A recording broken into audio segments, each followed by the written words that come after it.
Do you see him as being a sort of coded queer character? Never crossed my mind when making it, but seeing it, I have no doubt. He's a complete closet gay, and he's miserable because he hasn't come out. And if only he would have done, the world would have been entirely different. He would have...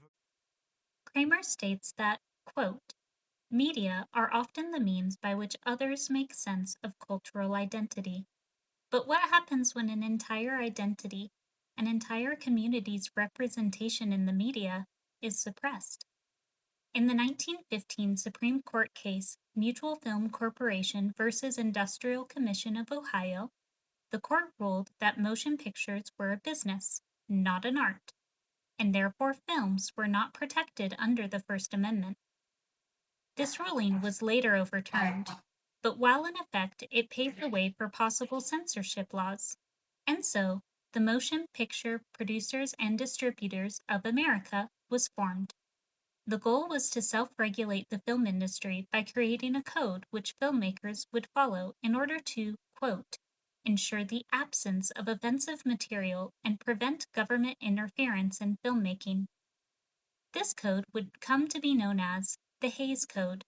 It would shape American films for decades. Noteworthy points of the code are as follows. Principles of plot. No plot should, by its treatment, throw the sympathy of the audience with sin, crime, wrongdoing, or evil. When it came to depicting sin, crime, or evil in the plot, the Hays Code stated that crime need not always be punished, as long as the audience is made to know that it is wrong. Ironically, the code that is responsible for the suppression of the LGBT plus identities in American films never mentions these identities by name. Instead, it simply states, sexual perversion, or any inference to it, is forbidden. However, just like how LGBT plus identities can be found in the subtext of the Hays Code, these identities were also portrayed in the subtext of the films created while the Hays Code was in effect.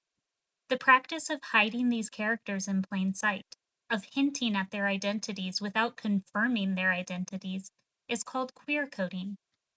Because the Hays Code put so much emphasis on sins being punished or portrayed as wrong, queer-coded characters were often confined to the roles of antagonist.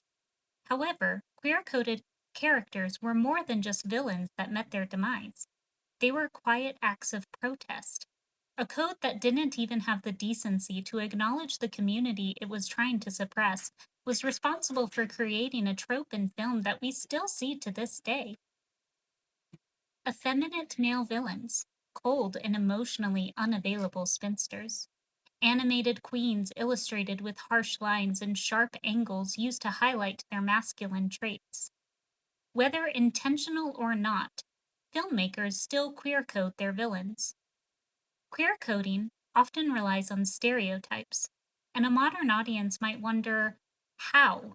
Surely, in the 1920s, there were gay directors, lesbian actresses, and trans animators all hiding in plain sight.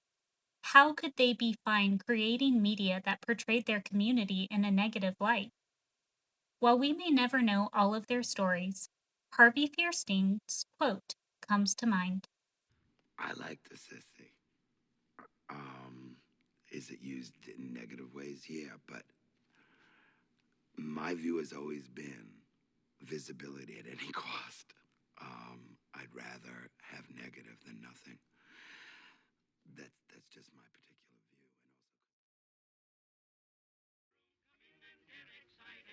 Then shake your feet, sit down and eat corned beef or macaroni. Our food's well spiced, but when it's sliced, it's just a lot of baloney.